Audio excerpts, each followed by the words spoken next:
is a million ringgit? So if you know the value of Islam and your salah, who would want the million ringgit? And believe me, on average in Bombay, I used to spend 17 hours a day in my office. Our office used to work 24 hours a day. 24 hours a day. I used to spend about 17 hours a day. During the holidays, maybe 2 days a month, I used to do personal business. Maybe less than 3 weeks a year.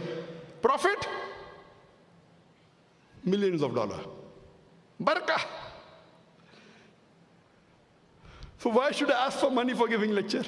Allah is giving it directly. Millions of dollars multiplied by 4 in ringgit.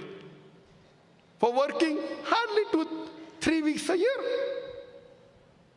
You invest and Allah gives you. The best investment is with Allah. I'm telling you this not to show off, to tell you that this person standing in front of you who was a stammerer couldn't have dreamt of speaking in front of 25 people. Hadha min fazli Rabbi, by the niyama of Allah. MashaAllah, Facebook, 17.4 million. You know, this doesn't carry any value. But if you're looking at worldly things, most of the Muslims think daim is miskin. Here you have an example in front of you because of the grace of Allah standing in front of you. MashaAllah. Followers are millions, even enemies are large, MashaAllah. So much so that today, most of the countries are after me, majority. You know, in India,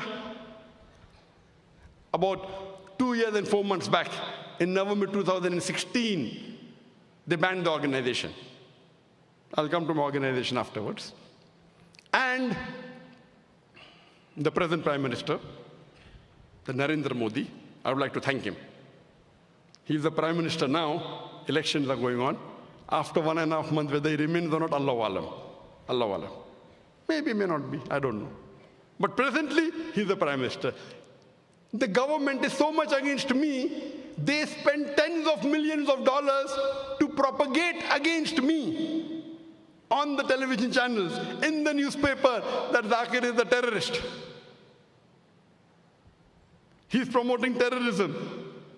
And you could not find hate speech. Then they say money laundering.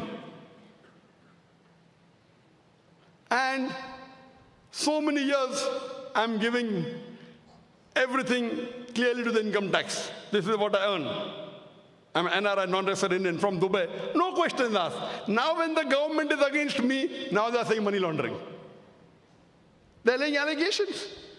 They're laying allegations, public fund, misuse. Get me one person, not to one person, with a receipt who has given any money to the organization, and that was not used for the activity. But why do I thank Modi? Why? The reason is that previously, maybe 2/3, 65% of the Muslim knew me, and maybe about 10% of non-Muslim did not. 10% non-Muslim knew me. Now, after spending millions of dollars in propaganda against me through television channels for his vote bank, today, mashallah, more than 90% of the Muslims in India know me, and more than 2/3 of the non-Muslims know me. Previously, maybe 15% of Indians knew me. Now, more than 2/3 know me, alhamdulillah. Those who had seen my lectures before, what are they doing? They are doing du'as for me. May Allah save this da'i of Islam. May Allah give them jazakir. Those who don't know me, have not seen my lecture, they get influenced by the media and they're cursing me. Now when someone curses you wrongly, our beloved Prophet said, it benefits you. If someone curses you wrongly, on the day of judgment, what will happen? I will get his good deeds. If his good deeds are over, my bad deeds will go to him. Prophet. So I'm thanking Modi. Now there are millions of people doing dua for me. MashaAllah. Those who knew me. There are bigger number of people who are cursing me. Both ways I'm benefiting. Hadha min fazli Rabbi. what we realize that as da'is of Allah subhanahu wa ta'ala, we have to follow Quran and Sunnah. We have to strive and leave the results to Allah subhanahu wa ta'ala. It is Allah subhanahu wa ta'ala who will save you. And if anything happens, we are happy with Allah subhanahu wa ta'ala. What we know, that the fourth caliph, the second caliph of Islam, Hazrat Umar, may Allah be pleased with him. If you read the Fadail al-Sahaba by Imam Ahmad, hadith number 1280, he asked the Sahabas, what would you pray to Allah subhanahu wa ta'ala to fill this room up so that you could spend it in the way of Allah? So one Sahaba says, I will pray to Allah to let this room be filled up with gold so that I could spend in the way of Allah. So Hazrat Umar radiallahu anhu, he says, ask for something better. So another Sahaba says, I will pray to Allah to let this room be filled up with rubies and jewels and diamonds so that I could spend it in the way of Allah. Umar radiallahu anhu says, ask for something better. So the Sahaba says, Ya Amirul Mu'mineen, O leader of the believers, you tell what is better. So he replies, I will pray to Allah subhanahu wa ta'ala to let this room be filled up with Abu Ubaidah bin Jarrah, Muad bin Jabal, Hudayfa bin Yaman, the great da'is, so that I could send them to spread the message of Allah. See the hikmah of Umar radiallahu anhu. He doesn't ask for gold. He doesn't ask for diamonds and jewels. He asks for manpower, professionals. Like Abu Ubaidah bin Jarrah, Muad bin Jabal. These people were great da'is, so that he could send them to spread the message of Allah. What did our Prophet leave behind? Did he leave behind gold? Did he leave behind wealth? He left behind Sahabas.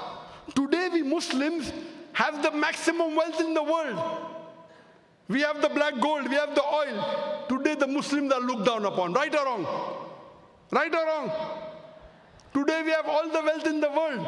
According to me, out of the 100 richest people in the world, 95% are Muslims. Bill Gates is nothing.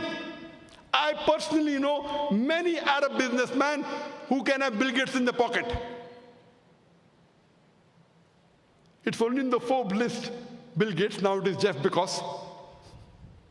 There are many Muslims, multiple times richer than Bill Gates and Jeff Bezos. We have the money, but today we Muslims are looked down upon. Why? At that time, the Sahabas were there. We spread the deen. We were the most powerful people in the world. The Muslims were the torchbearers because we were close to Quran and Sunnah. Today, we are looked down upon because we have gone away from Quran and Sunnah. So my request to my brothers and sisters is that come close to Quran and Sunnah. Become a true Muslim profession. Become a true Muslim professional, and inshallah you will conquer the world. I would like to end my speech with the quotation of the glorious Quran from Surah Fussilat, chapter number 41, verse number 33, where Allah says, وَمَنْ أَحْسَنُ قَوْلًا مِمَّنْ دَعَا إِلَى اللَّهِ وَعَمِلَ صَالِحًا قَالَ إِنَّنِي مِنَ الْمُسْلِمِينَ. Who is better in speech than one who invites to the work of the Lord? And he says that I am a Muslim. وَآخِرُ دَعْوَانَ الْحَمْدُ لِلَّهِ رَبِّ الْعَالَمِينَ.